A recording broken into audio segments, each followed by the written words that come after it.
Let's talk about spawning in the bullets for our game here. Because we have our movement, at least in large parts, done. But we want to be able to spawn in our bullets. And for that we need an actor to be able to spawn. So let's go into our C++ classes here, because we have in our public classes a base bullet. So first and foremost, let's make a blueprint class based on that, and we'll call that BP simple bullets. This way we can actually easily spawn in bullets and tweak all of their values and so on and so forth. So let's go into the C++ class for that, because we'll be able to see there's nothing in this blueprint class, and that is because this C++ class is entirely empty. It has a begin play, it has a tick, which both of those are empty. It has a constructor, which doesn't really have anything in it either. So real quick, we're going to go through this. This is all stuff we've done before. We're going to be adding a static mesh component, and we're going to be adding a sphere component. The static mesh is for the mesh of the bullets. You could also use a Niagara component if you want to make your bullet a particle system rather than a mesh.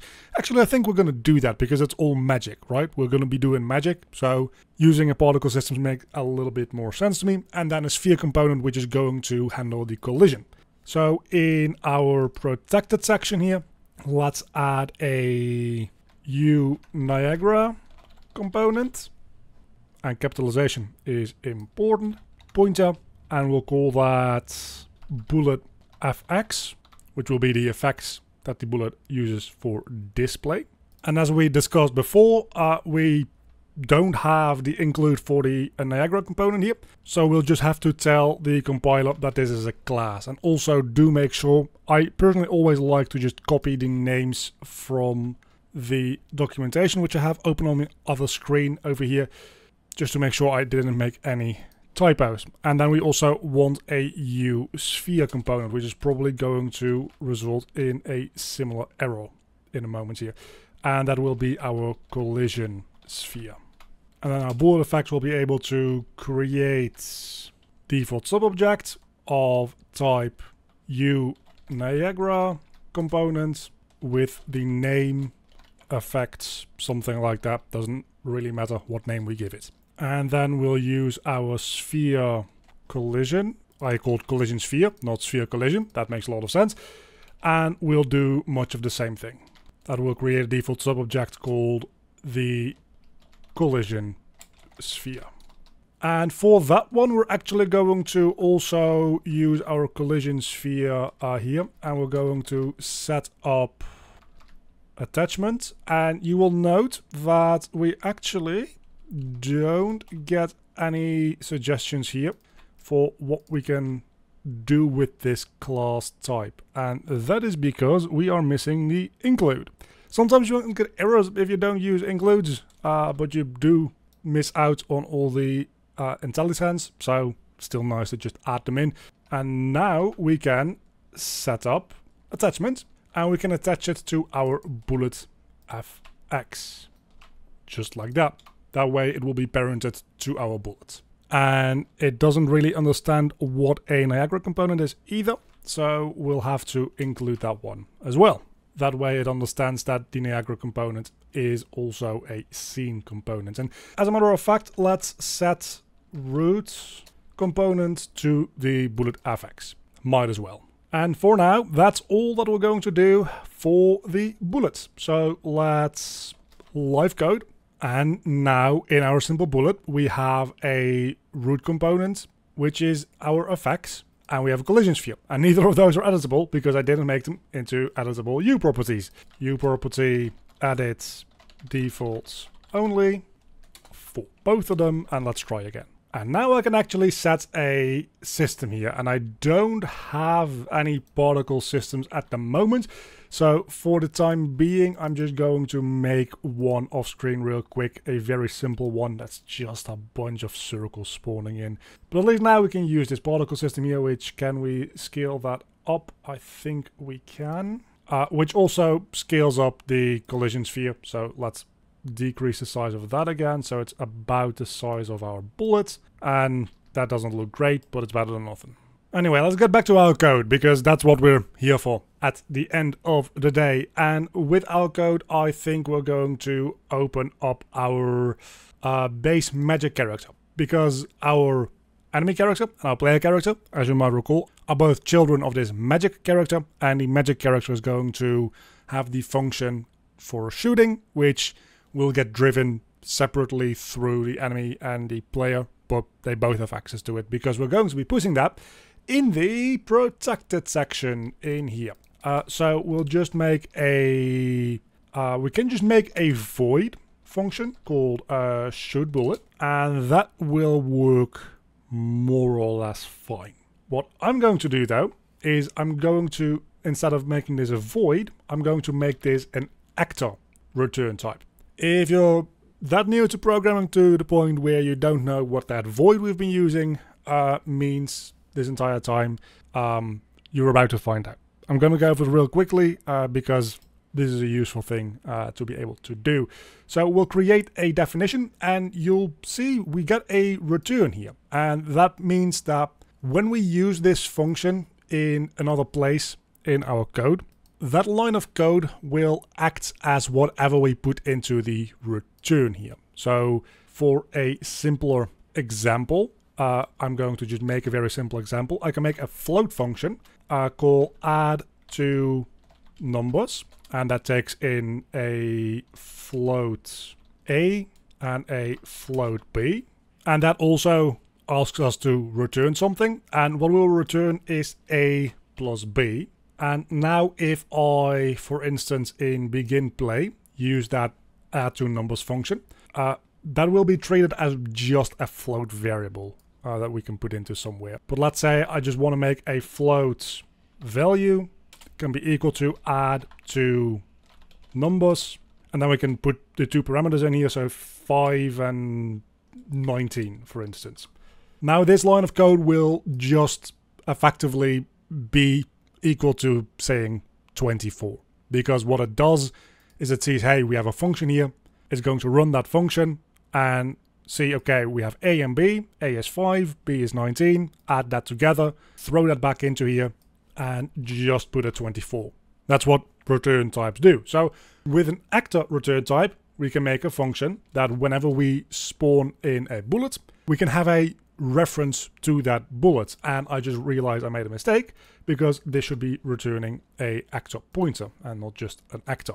You don't necessarily have to do something with that return type though. You can just use a function for its functionality and not use its return. But a function with a return type always needs to have a return at the end of the function. And what we're going to do here is we're going to make a actor pointer, spawned actor, and that will be equal to a function that also has a return type a actor, and that is spawn actor. And in order to spawn an actor, you first need to use the getWorld function here, which will get you a pointer to the world, and the world will be the thing that's capable of spawning in actors. So we can say spawn actor here, and there you want to pass in these pointy brackets the type of actor that you will be spawning. You can also leave that out and specify that within just the normal parameters. If you want a spawn actor function that can spawn different types of actors for whatever reason, you can do that. It's a little bit more bothersome, so the way we're going to do it is we're going to just put it in here, and we're going to spawn a base bullet, for which we will need to include the base bullet, because we don't have an include to that yet. So let's include base bullets. And then as the parameters, we need something called the actor spawn parameters, which is a variable type as well. So let's make those as well. That's a type called f actor spawn parameters, and we'll call that just spawn params. And in spawn params, we have a bunch of different things, like the instigator, meaning what actor spawned this new actor in, and that's going to be just this. That's relevant for things like scorekeeping, right? Because if I spawn in a bullet and that bullet then kills another player or some enemy, especially in multiplayer games, you want to know who that bullet came from that did the killing. So you want to keep track of this kind of thing. And there is a bunch more of these that can be useful, like the override level. If you want to spawn this actor in a specific streaming level, well, that can be very, very relevant, because by default, these will just spawn in the persistent level. So if you want the actor that gets spawned in to be in the same streaming level that you yourself or the actor that spawns it in is in, you will need to use this override level. Something that I personally, with my game, kind of forgot to do for the longest time, and that becomes an issue. And then the spawn collision handling override, which is just telling, hey, if I try to spawn this thing and it ends up overlapping with any existing collision, how should I handle that? Those kind of things you can set up in the spawn parameters. For now, we're only going to set up the instigator. So let's put in our spawn params here. And then the parameters before that, there's a couple different versions of this function that you can use.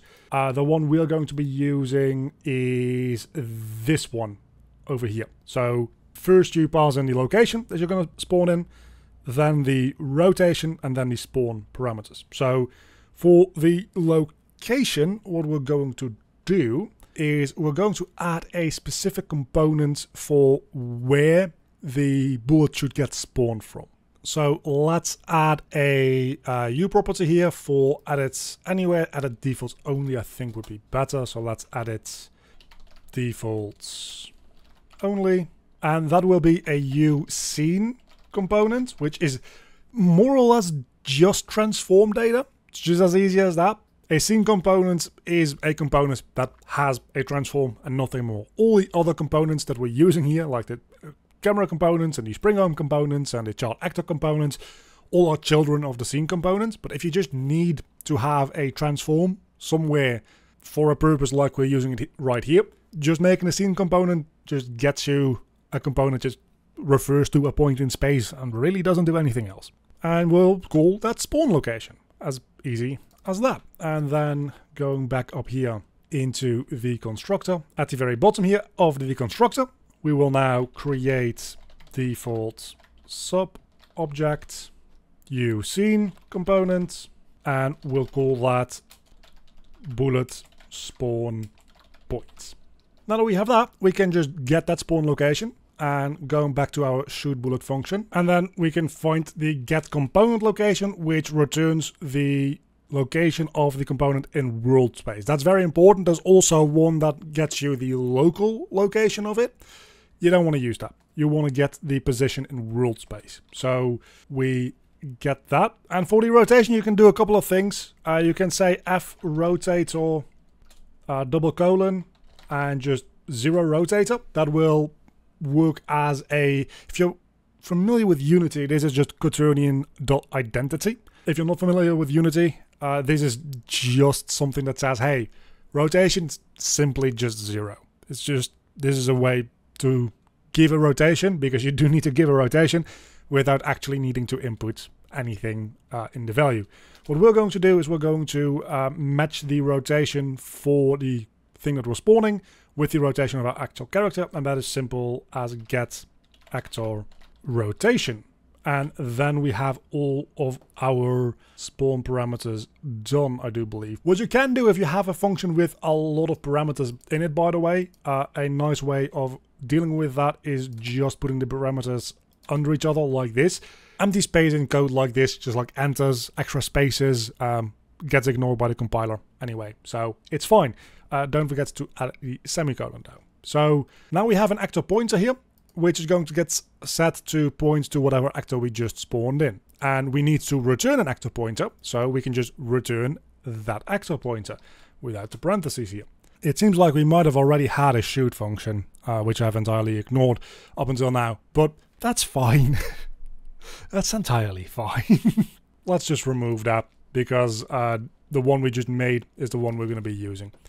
Well, there's one big issue with this still, and that is it's always going to spawn in this C++ class, and that's not really what we want. What we want is to use this C++ class, a base bullet, to make blueprint classes that we can have varying damaging amounts or whatever on, different particle systems and spawn in those blueprint classes. Luckily, that's actually quite easy to do. So let's get back into the header file here and make a T subclass off. And then these two little pointy brackets, because we're going to be using a template. Well, it's not really a template function, it's more of a template variable in this case, I suppose. And there we put in whatever C++ class we want to choose a blueprint class from. Because what this is going to do in Engine is, when we want to give this a value, we can pick from a drop-down list of all the blueprint children from a certain C++ class. So if we put in a base bullet here, and then call it bullet to spawn, and subclass is not with a capital C. I always make that mistake. I feel like it should be. And we make that a U property that we can add it anywhere. You really should probably put this at a default only. So let's just do that actually.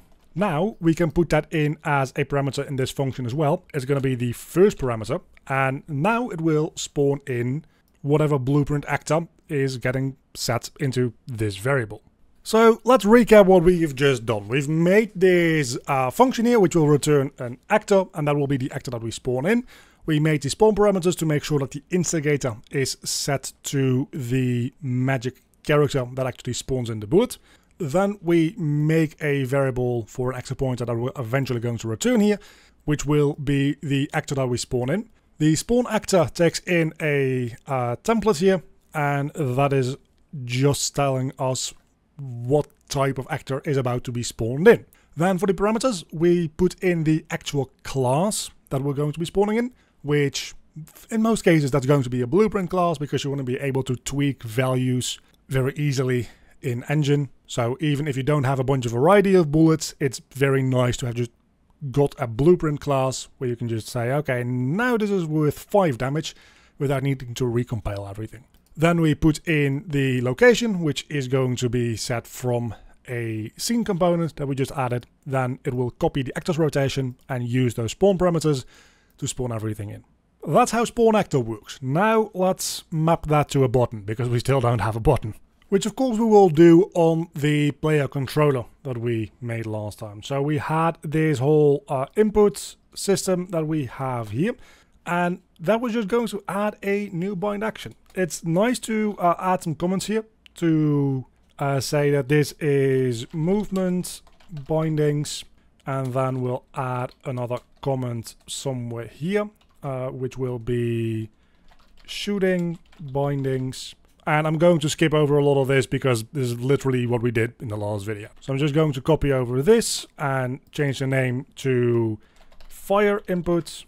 Then I'm going to make a void fire bullet function, which takes in a input action, because we're going to be using that eventually. At the moment, we're just going to, whenever we press a button, it'll spawn in an actor.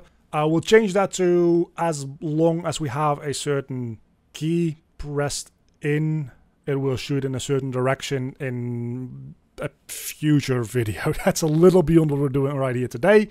This video is long enough as is, so I'm going to speed through this a bit more. So now that we have that, we can copy over this entire setup where we have the enhanced input component, bind action. We'll use the fire input. The event will be, I think triggered will do just fine. And then it will run the fire bullet function when that input is triggered. And in fire bullet, what we're going to do is we're going to, let's see, do we already have the magic character included? No, so we'll hashtag include the base magic character. So let's also make a variable for that. So class a base magic character, which will be our player character. At begin play, we're going to give that a value. So that will be our player character will be equal to a cast to a base magic character. And for the parameter there, we'll get the pawn. So what we'll do is we'll get the pawn. We'll check, hey, is this pawn a base magic character or not? If it is, we'll put that in the player character variable here, which apparently I misspelled something about. Oh, we need that to be a pointer. That makes sense. Again, as I mentioned in my video about pointers, especially if you're rushing, like I'm right now, you might forget this sometimes, but the engine will scream at you when you do it wrong, and you'll just realize, oh, wait a second, that needs to be a pointer. Now that we have that player character variable here, we're going to, first, every time we try to shoot, we're going to check if this is a valid variable or not, otherwise the engine will crash, which you don't want. And if it is valid, we will shoot the bullets, which needs to be in the public section of the header file. Because right now, as we can see, it was in the protected section. We're going to move that to the public section so other classes can use it, like the player controller. And now all the errors are gone. So, real quick recap again. We made a new input action here, and whenever we press that button, which will set up an engine in a second here, we will run this function, fire bullet, which will just use our player character reference that we just made and use the shoot bullet that we've just programmed in, which just will spawn in a bullet. The bullet isn't even going to be moving or anything. It will just spawn in a bullet actor, and that is all that it will do at the moment. But I do believe that is all the C++ code that we're going to be doing for the time being, so let's live code. There is a bunch of stuff that's going wrong, and the issue I think is the fact that I didn't forward declare this, so the compiler has no idea what base bullet is, because again, this header file doesn't have an include to it, so we need to forward declare it. And that fixed just about everything. So let's go back to our simple bullet here. That is fine. And then in our player controller, which we have somewhere, surely, we have the new fire input. So let's copy over the input action for movements and call that fire. We can drag that into there. We also want to open up our input mappings context thing and make a new mapping for the input action for firing. And there we're going to, for the time being, just use the up arrow. Again, eventually we will add in context for shooting to the right, shooting to the left, shooting to the bottom, and whatever. That's going to take a little bit more work, and that's going to be probably its own separate video. For now, up is just going to be shooting. Finally, in our player, we can define our bullet to spawn. And you see, as I mentioned, we have our bullet to spawn. And when we drop this down, we get the base bullet, which is the C++ class, but we also get all of the blueprint classes that are children of that we can select here from a drop-down menu, which is, again, fantastic. I love how that works. So now that we'll spawn in at our spawn location, which is a scene component that we have here, and we will just spawn that someplace in front of our character, somewhere like there. And now, if all's gone well, we can press the up button and we can see it spawned in a whole bunch of these bullets, except it spawned them in at a weird position, maybe. It all spawned them in right there. That's because the spawn location was never attached to anything. So let's real quick go back here. These are things that do happen. So the spawn location, we can set up attachments. Let's do the mesh. It doesn't really matter what you attach it to, that just makes the most sense to me. So now when we go back here, we'll see that, let's recompile that. Or sometimes you just entirely need to restart your project because it does weird stuff. Now it is attached to the mesh, so we should be able to spawn them in front. Let's see. We do. We spawn them in a weird location though. Why would that be? Oh, that is because that is actually where I put the point. So it spawns exactly where we think it should spawn. Now, at the moment, it spawns them in as long as I hold it down, which obviously, yeah, that's not really what we want to do. But at least we're spawning in these actors when we press the right button. So we could change this from triggered, which will continuously keep spawning these things in, to, I think it's called started, which will only spawn them in, only trigger that function when we initially press it. But for the eventual gameplay, we're going to want this functionality, which is going to change things around a little bit. So next time, before we actually get into all of the more complicated shooting things around in the direction that we want to shoot them around in, we're going to talk about timers and have a timer that whenever a bullet is fired is going to disable our ability to fire bullets.